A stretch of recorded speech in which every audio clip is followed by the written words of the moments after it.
Mes chers compatriotes guinéens, bonsoir. Ce dimanche 15 février 2026, les 22h12, heure de Boston. Je veux parler ici de la problématique, d'abord, l'équité qui continue dans notre pays et l'irresponsabilité des autorités de la transition. Parce que pour moi, la Guinée est toujours en transition. Ceux qui veulent faire croire qu'il y a une élection en Guinée, qu'il y a un gouvernement démocratique en place, ça c'est votre choix. Mais pour moi, et pour tous qui sont convaincus des acquis démocratiques, des efforts qui ont été fournis pendant ces dernières décennies pour avoir une démocratie, un état de droit, pour avoir un gouvernement au service du peuple, pour nous, il n'y a pas eu d'élection en Guinée, il n'y a pas eu de gouvernement démocratique en Guinée, il n'y a pas un président démocratique en Guinée, c'est un président de la transition qui est là, qui est Mamadi Doumbouya, qui est un président putschiste et qui sera là-bas jusqu'à la mise en place d'une nouvelle transition, un nouveau gouvernement, une nouvelle élection où des candidats légitimes et représentatifs vont faire campagne, vont faire des débats devant la population va choisir son candidat et son président qui viendra. Pour moi, jusqu'à preuve contraire, la Guinée est en transition, jusqu'à ce que nous ayons une nouvelle transition qui va nous mener à des élections. Donc, la Guinée est toujours en crise économique. Ceux qui nous gouvernent ne peuvent pas soigner cette crise. Parce que la crise économique ne se soigne pas par la propagande. Elle ne se soigne pas par la tromperie. C'est de la transparence. Ils ne peuvent pas être transparents. En même temps, ça demande de la discipline, de la rigueur, de l'expérience et de la compétence. Ils n'en ont pas ça. Le chef de la junte qui est au pouvoir, Mamadi Doumbouya, ne peut même pas faire des propositions parce qu'il n'a pas le niveau intellectuel. Je ne l'accuse pas, c'est la vérité que je suis en train de dire. Son chef de cabinet, Djiba, qui est à côté, vous voyez le niveau de vocabulaire de Djiba. Quelqu'un qui a un niveau de vocabulaire de ce genre, parce que quand les gens t'écoutent, moi qui vous parle là, les gens qui m'écoutent savent le niveau que j'ai. Ils vont te dire, Souleymane Condé, il a un niveau tant. Parce que vous allez savoir par mon langage. On ne peut pas tromper les gens. Si je vous dis que j'ai un doctorat en tant, ma communication vous montrera que je n'ai pas de doctorat. Si je vous dis que j'ai 10 diplômes ou que j'ai tant, ma communication vous montrera ça. C'est vrai que parfois il y a des exceptions. Il y a des gens qui communiquent très mal, mais qui sont très compétents dans leur domaine, à l'écrit, mais difficilement ils communiquent. Mais quand ils parlent, ils ne sont pas des experts en communication, mais tu sens qu'ils ont quelque chose dans la tête. Quand Djiba vous parle, il se dit président de quoi? De Simandou. Est-ce que Djiba, son niveau de vocabulaire, a la capacité de comprendre même un contrat de travail, à plus forte raison un contrat minier? Pour lire un contrat minier, comprendre un contrat minier, pas d'abord élaborer un contrat minier, non. Ça, c'est un autre niveau de connaissance et de compétence. Pour lire un contrat minier, il faut avoir un niveau intellectuel. Et Djiba peut lire un contrat minier, même un contrat minier d'une petite entreprise de 10-15 emplois, il ne peut pas comprendre. À plus forte raison, Simandou. Donc, donc, ceux qui sont à la tête, ils n'ont pas le niveau. Le malheur qu'on a en Guinée, plus souvent ceux qui viennent à la tête n'ont pas de niveau. Et quand tu n'as pas de niveau, on ne peut pas inventer le niveau. Le niveau vient, d'abord, tu passes à l'école. Après l'école, tu travailles. C'est avec l'expérience. C'est comme ça qu'on obtient les compétences, les trucs. On n'invente pas ça. Non. On peut quitter à l'école, on ne connaît rien, on n'a pas d'expérience, mais c'est au fil du travail. Ceux qui sont à la tête, vous voyez la Guinée, comment il y a le désordre. Tout ce qu'ils font, c'est tromper les gens.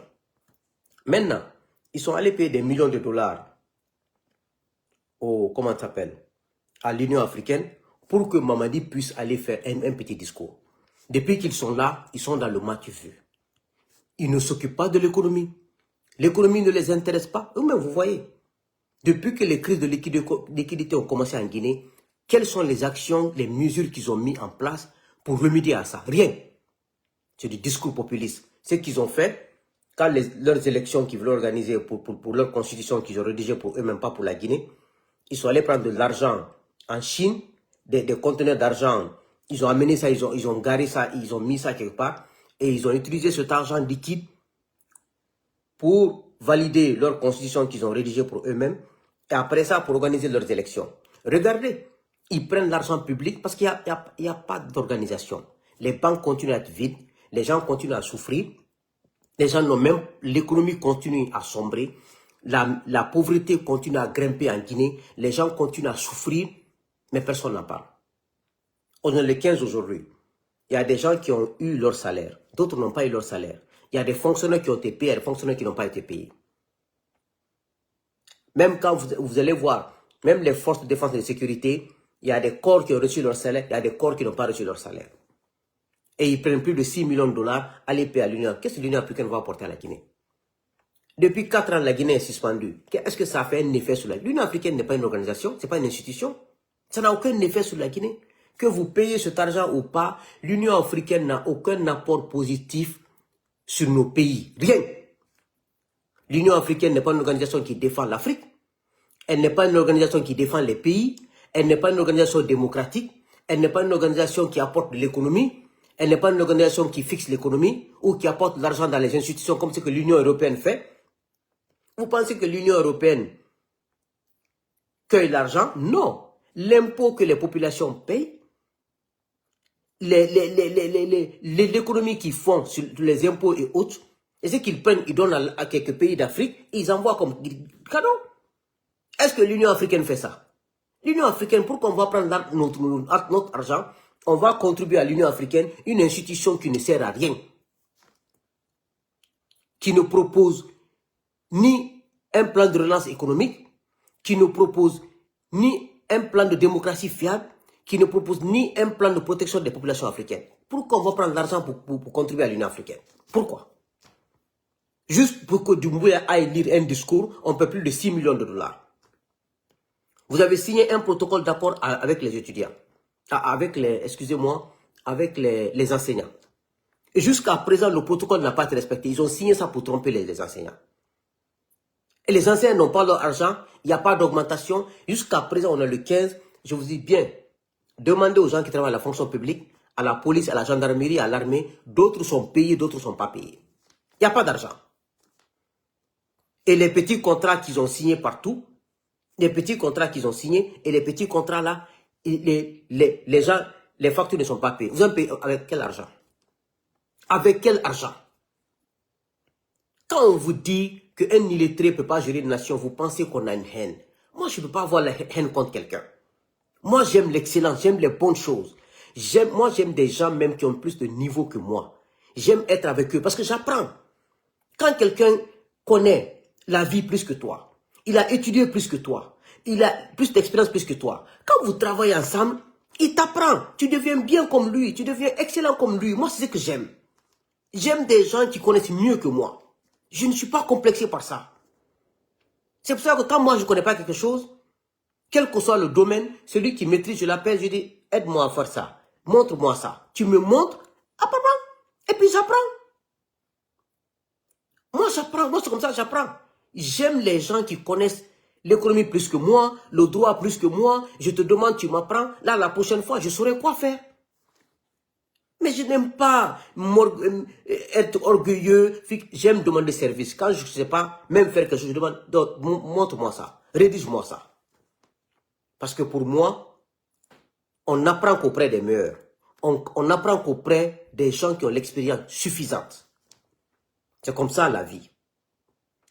Maintenant, vous voyez, cette crise économique, ça ne peut pas, même la dernière fois, j'ai vu Baouri dire qu'il appelle les gens à mettre l'argent à la banque. C'est-à-dire, Baouri, même, on dirait qu'il a laissé son cerveau à la maison, quoi. Ou il a laissé son cerveau quelque part.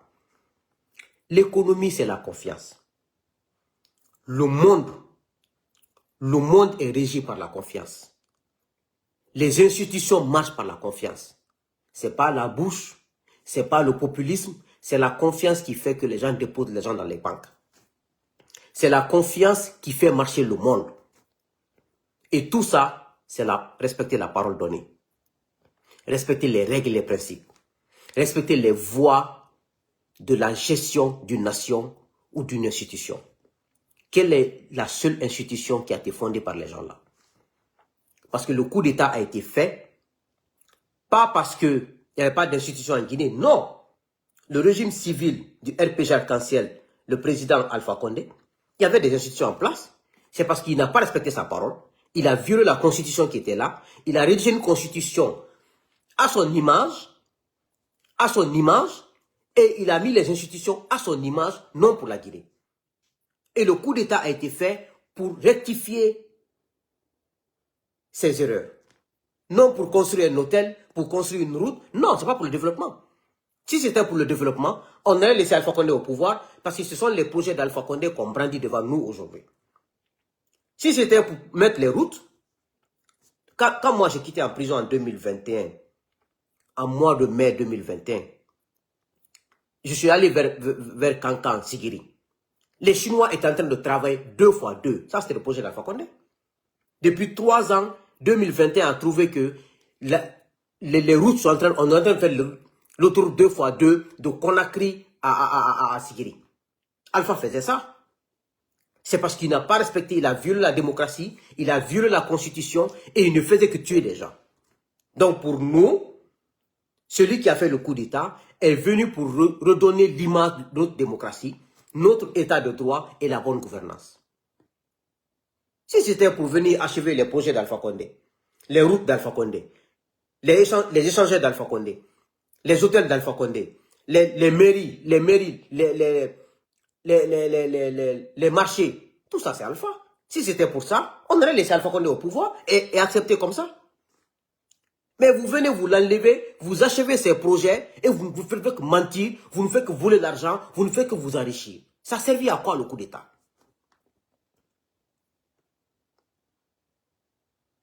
Ça servit à quoi? L'économie, les gens... Regardez le mois de carême, c'est dans combien de jours? Demain matin, c'est lundi, parce qu'il est 22 h chez nous ici, aux États-Unis. Mardi, mercredi, c'est le mois de carême. Regardez la souffrance qui est en Guinée. Grâce aujourd'hui à nous qui vivons à l'extérieur, c'est nous qui envoyons de l'argent pour que les gens puissent gêner. L'argent est dans leur bureau là-bas, ces ministres, ces directeurs, ces gens de CNT, tout l'argent est dans leur bureau, dans leur maison. Aucune somme n'est dans les banques. L'argent ne circule pas, les gens souffrent. L'économie est à terre, rien ne marche. Et vous prenez 6 millions de dollars, vous partez donner ça à l'Union africaine. Une institution aussi malade, aussi inutile que l'Union africaine. Pour que Doumbouya puisse lire un discours de 2 à 3 pages.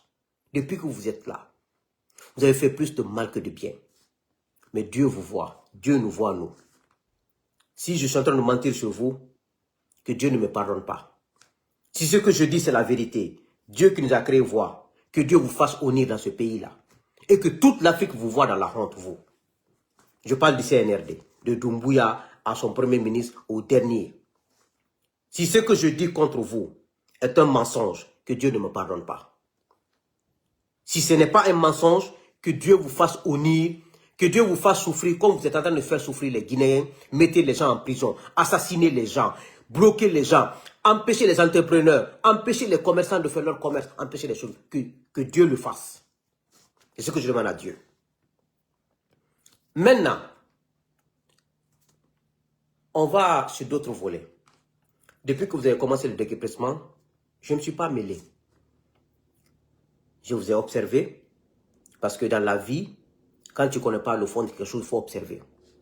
J'ai écouté les femmes par là, j'ai écouté les hommes par là, j'ai écouté les commerçants par là. Vous avez déguerpi comme vous avez pu déguerpir avec la pagaille. D'abord, un État, c'est quoi? Un État, d'abord, a son rôle. L'État est protecteur. L'État incarne des enfants du pays. Vous n'êtes pas descendu du ciel, hein? Vous êtes né par des femmes, vous avez grandi en Guinée et vous avez travaillé en Guinée, d'autres ont étudié en Guinée et vous êtes venu au sommet de l'État. Ceux qui sont dans la rue là-bas ne sont pas des étrangers, ce sont des Guinéens qui ont des familles, qui vivent honnêtement. Ils n'ont pas les moyens de voler l'argent public. Celui qui me demande laquelle est la solution pour la Guinée, j'ai l'impression que ton esprit est derrière toi. Parce que ce que j'explique là, j'explique en même temps, j'explique des faits et je vous dis comment on doit faire. Mais comme vous êtes dans l'émotion dans ce pays, vous ne comprenez rien. Vous écoutez pas par les oreilles, mais par autre chose. Moi, je ne peux rien pour vous. Il faut écouter et tu analyses. Moi, je ne critique pas pour critiquer. Parce que quand tu critiques pour critiquer, ça veut dire que tu as haine. Je n'ai pas de haine. Tout ce que je dis, quand on applique, vous allez voir que ça va marcher comme ça. Moi, je ne critique pas pour saboter, je ne sabote pas. D'abord, l'État est protecteur. L'État, un État, c'est protecteur. C'est ça son rôle. L'État est préventif. L'État est planificateur. C'est pour ça qu'il y a le ministère des plans et de la coopération. L'État fait de la planification. L'État est humain, parce que l'État est incarné par des fils. Mais pour ça, l'État doit toujours proposer des alternatives. Mais tout ça, pour avoir ces réflexions, il faut avoir un niveau d'étude. Je vous le dis. Il faut avoir un niveau d'étude. Et il faut au moins travailler un peu pour avoir un peu d'expérience. On n'invente pas l'expérience. Mais vous pensez que c'est porter les gros boubous, des intellectuels malhonnêtes vont rédiger des discours populistes, remettre à un président, de venir lire ça devant les gens pour tromper les gens. Ce n'est pas ça un État. Un État, c'est au-delà de ça. Parce qu'il y a toujours ceux qui sont là à l'école, qui ont fait la sociologie, qui ont fait la philosophie, qui ont fait le droit, sont toujours prêts à rédiger du n'importe quoi pour soumettre à un président de lire. Mais ce n'est pas ça l'État. Donc, je vous ai dit que l'État est protecteur. L'État n'a aucun rôle que de protéger sa population. Et chez nous, cette transition a comme rôle de tuer sa population, assassiner sa population, faire peur à la population, faire mal à la population. C'est ça la transition de Doumbouya. Je dis, je le répète, il n'y a pas de gouvernement démocratique. Il y a un gouvernement de transition qui est en place. Il y a un président de la transition qui est en place. Il n'y a pas un président démocratique en Guinée. Il n'y en a pas. Donc, qu'est-ce qu'un État au service des citoyens? Quand un État fait des réformes, les réformes doivent être accompagnées, non brutales. Pourquoi je vous explique tout ça? Je vais vous détailler tout à l'heure.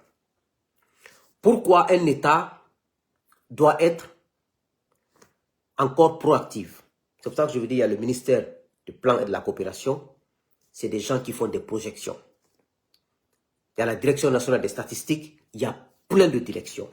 Mais quand vous allez prendre des illettrés, des gens sans expérience, vous mettez à la retraite des experts, des gens qui ont fait 20 ans, 30 ans dans les services. Vous amenez des gens qui ont fait 10 ans à l'extérieur, en train de faire les gardes, les trucs, les gens qui ne savent même pas c'est quoi un État. Vous avez détruit l'administration, vous avez détruit partout. Maintenant, quand l'État est proactif, l'État essaie de prévenir au lieu d'agir. Maintenant, l'État consulte la population, vous y changez et l'État communique avec la transparence. Pourquoi je dis tout ça? Je veux parler de ces déguerpissements. Je vous ai dit comment un État doit être. Maintenant, ces déguerpissements, d'abord, tous ces vendeurs et vendeuses là, en bordure de route là, qui ont des tables là, ils payent des taxes. Tous, sans exception. Ils paient des taxes aux mairies, ils paient des taxes à la commune. Ils ne sont pas assis parce qu'ils veulent être assis là-bas. c'est des gens qui nourrissent des dizaines de personnes. Vous êtes au sommet de l'État. Ce sont les recettes là que vous prenez pour acheter des voitures données à des artistes vauriens, à des Guinéens sans valeur qui n'apportent rien au pays. Vous prenez cet argent-là, vous donnez à des artistes étrangers. Cet argent-là, vous prenez, vous achetez des voitures. Vous achetez du carburant. Bien que eux, là, ils sont à une échelle un peu inférieure. Sans parler les impôts et tout. D'abord, les gens, là, ils paient des taxes. Ils contribuent dans la nation. Ces vendeuses en bordure de route, là, et ces vendeurs-là qui ont des boutiques et des magasins et des trucs, là, ils sont plus importants que les ministres. Parce qu'ils travaillent sous le soleil. Ils nourrissent des familles. Ils payent l'école de leurs enfants. Ils nourrissent, ils arrivent à subvenir aux besoins de leur famille. Et ils payent les taxes pour l'État. Quel est le ministre qui paye les taxes pour l'État? Quel est un directeur qui taxe l'État pour l'État? Les taxes pour l'État. Au contraire, les ministres volent, les directeurs volent, le président vole, les conseillers à la présidence volent. Voici comment on réfléchit dans une nation. D'abord, ces vendeurs et ces vendeuses-là, et toutes les personnes-là, les boutiques-là, en bordure de route, les magasins, les salons de coiffure, les ateliers de couture, ils payent des taxes. Les taxes-là sont dans les gouvernorats. Les taxes-là sont envoyées au niveau des communes. Les communes vivent de ça. Ils entretiennent leur maison avec ça. Ils entretiennent le bureau avec ça. Ils versent ça dans les caisses de l'État. Et d'autres, les agents de l'État, de l'impôt aussi, vont les voir. Ils payent des taxes aussi que les agents de l'impôt prennent, ils mettent dans les caisses de l'État. Quand vous voulez déguerpir ces gens-là, déjà le pays vit une crise économique catastrophique depuis 4 ans. Ça, c'est déjà un cas. Deuxième cas, ils payent des taxes que vous mettez dans les caisses de l'État. Troisième, c'est des gens qui nourrissent des familles. D'abord, ce que vous devrez faire, c'est faire des réunions administratives. À tous les niveaux. Trouver des alternatives. Dire quelle est d'abord la solution première à faire. Si vous voulez, parce que les agents de l'impôt là, ils ne foutent rien à l'impôt là-bas. Les agents, ils ne travaillent pas. Ils passent le temps quand c'est le temps d'aller prendre les recettes. Ils prennent les recettes, ils mettent d'autres dans leur poche. Je connais des directions à l'impôt là-bas. Quand des entreprises viennent, des entreprises petites et moyennes entreprises ou grandes entreprises viennent, ils doivent 5 milliards à l'État. Les agents de l'impôt là qui sont assis là-bas, ils disent à ces entreprises, payez 1 milliard, donnez-nous 500 millions, ils effacent le reste. Voici comment les agents de l'impôt deviennent riches dans ce pays. La douane, même chose. Mamadi ne peut pas connaître ça. Il n'a jamais travaillé en Guinée dans l'administration. Dans l'armée, c'est Alpha qui l'a appris, après il est venu devenir force spéciale. Mamadi ne connaît pas ça. Djiba ne connaît pas ça. Amara ne connaît pas ça. Et c'est eux la tête de l'État. Vous pensez que c'est comme ça on gère une nation? Vous venez, vous prenez les armes, vous hold-upez tout le monde, vous mettez les armes des tampons de tout le monde et vous prenez l'argent public, vous faites ce que vous voulez. Maintenant, vous dites, ok, déjà, d'abord, vous n'avez même pas de budget pour faire les routes. Vous n'avez pas d'argent. Les recettes internes ne sont pas là et l'extérieur n'a pas d'argent. Vous n'avez aucun projet de l'élargissement des routes. Si vous voulez les dégager, moi je ne suis pas contre. Vous les recensez, vous sortez tous les agents de l'impôt parce qu'ils ne travaillent pas. Vous prenez les fonctionnaires qui passent le temps à parler au téléphone, sur les TikTok et sur les Facebook là. Vous les donnez des ordinateurs, ils recensent ces gens. Une fois qu'on fait ce travail, on peut se rendre compte combien de milliers de Guinéens vendent en bordure de route. Une fois que vous finissez le recensement, vous trouvez des endroits que vous allez aménager. Parce qu'ils payent des taxes. C'est des gens qui sont plus utiles que les ministres. Ils sont plus utiles que les hauts cadres guinéens. Maintenant, vous aménagez des endroits de manière propre, professionnelle, et vous mettez des latrines pour les femmes de côté, pour les hommes de côté, vous mettez de l'eau 24 heures sur 24. Parce qu'ils payent, les gens la payent. C'est des gens qui contribuent à l'économie guinéenne. Le secteur informel en Guinée emploie plus de 70% de la population guinéenne. Vous ne connaissez rien de tout ça. Ce qui vous intéresse, c'est prendre les armes, braquer les gens, allez-y kidnapper des gens. Prendre l'argent public, donner à des artistes vauriens, à des Guinéens qui ne servent à rien, qui n'apportent rien à la nation. Aujourd'hui, des Guinéens qui n'apportent rien à la nation sont plus riches que ceux qui apportent à la nation. Les médecins, les enseignants, les militaires. Et d'autres corps. Une fois que vous avez un endroit implanté, vous prenez ces gens, ils déménagent là-bas. Parce qu'ils payent des taxes. Une fois qu'ils déménagent, vous dégagez maintenant les routes. Mais vous venez, vous prenez des bulldozers, vous cassez tout. D'abord, vous n'allez pas avoir de recettes maintenant. Si des mairies avaient peut-être, un exemple, 10 millions par jour de recettes, les mairies n'auront plus 1 million de recettes par jour. Ça fait un manque à gagner grave. Ça, c'est au niveau de l'État. L'État vide la population. Vous voyez les États-Unis. L'Amérique vit de sa population. Ce sont les taxes. L'Europe vit de sa population. Mais nous, en Afrique, nos chefs d'État, nos gouvernements sont tellement... D'autres malhonnêtes, d'autres sont ignorants. Sinon, si les taxes sont payées, on n'a pas besoin de demander de l'argent ailleurs. Vous tendez la main aux Blancs. Les Blancs, là, qui ne payent pas l'argent. C'est les taxes qui font subir à leur population.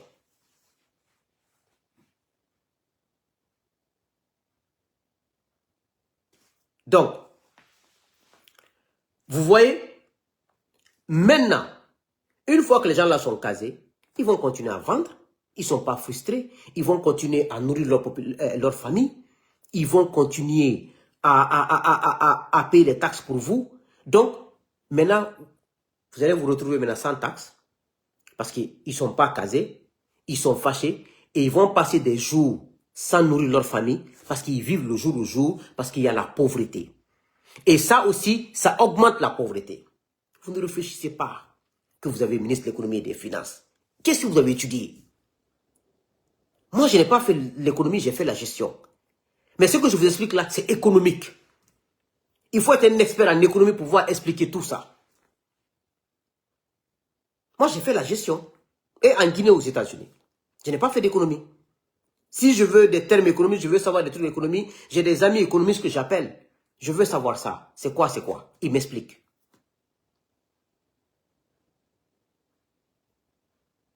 Ils m'expliquent. Si je veux savoir des trucs sur le juridique, j'appelle un ami qui a fait le droit, qui est bon, je l'appelle, il m'explique. Maintenant, tu vois les larmes des vidéos, les larmes des gens. Les gens que vous avez enlevés là, que vous avez cassés là. Il y a des endroits même que vous cassez qui n'est même pas au niveau de la route. Il y a des gens qui construisent leur étage, ils mettent un petit salon, un petit endroit là-bas, ils mettent les parasolaires, même aux États-Unis. Les boutiques qui sont à côté de nos maisons, il y a des parasolaires. Quand la pluie vient, pas que la pluie rentre. Parce que parfois il y a le vent sous la pluie. Parfois il y a le soleil, il faut bloquer. Vous avez cassé tout ça. Depuis que vous êtes là, vous ne faites que de malheur dans ce pays. Mais ni tu as aussi non. Alti fouille la fou mol tonyo. Ani sunyali. Ani ka mol foi ka mol blaka sola. Ala malla yirabi la jamna ni kono. Ala la yirabi wotili jamna ni kono. Si c'est vrai, depuis que vous êtes là, ça fait 4 ans, vous ne faites que tuer des personnes innocentes, des Guinéens, emprisonner, voler l'argent public, enrichir vos proches, enrichir des artistes qui n'ont aucun effet, aucun talent, prendre l'argent public, distribuer à des vauriens, à des artistes africains, et que les Guinéens continuent à croupir dans la misère. Que Dieu vous fasse honneur dans ce pays, comme le soleil. Que Dieu vous humilie de Doumbouya au dernier, je le dis au fond de mon cœur. Ce que je dis, si c'est faux, Dieu ne le fait pas. N'accorde même pas d'importance à ce que je dis.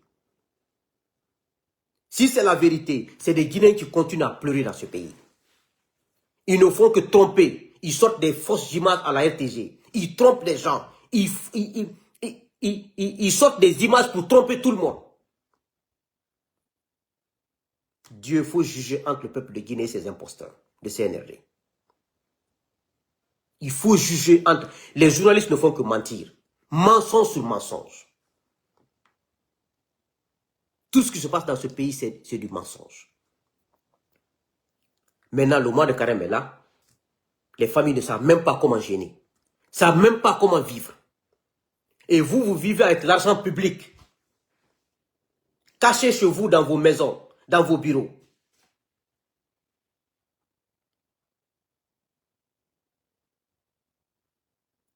Mais vous n'allez pas vous en sortir. Vous n'allez pas vous en sortir. Ce que je vous dis là, c'est juste le minimum. Le malheur qu'il y a en Guinée, ceux qui vivent là-bas, ils savent de quoi je parle.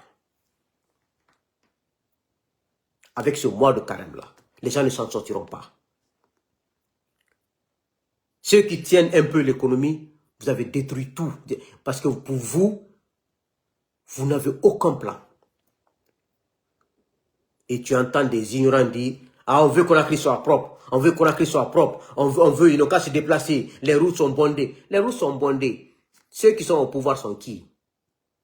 Comme ils sont venus au pouvoir. C'est sur le sang des Guinéens là. Et ils sont venus uniquement pour rétablir la démocratie et l'état de droit. Ils ne sont pas venus pour construire une route. C'était pas ça. Ils ne sont pas venus pour construire un hôtel. Ils ne sont pas venus pour un développement. Développement, quel niveau ils ont? Vous pensez qu'on développe une nation par la barbarie et la médiocrité? C'est des choses ça se réfléchit, ça s'étudie. Donc, voici le malheur qui s'abat sur la Guinée aujourd'hui. Les femmes pauvres, les familles vulnérables, des femmes vulnérables, des hommes vulnérables, assis sous le soleil, en train de chercher de quoi manger, de quoi donner à leur famille, de quoi être digne. Vous voulez déguerpisser, que vous voulez agrandir les routes, vous voulez que les gens circulent mieux. Et pendant ce temps, vous êtes assis sur l'argent qu'eux, ils payent chaque jour comme taxe. C'est eux vos patrons. Ce sont les vendeuses là qui sont vos patrons. Ce sont les boutiques de Madina là, de partout, de Conakry là. Les boutiques là sont louées. Ils payent des taxes, des locations. C'est eux vos patrons, hein. Vous n'êtes pas des patrons.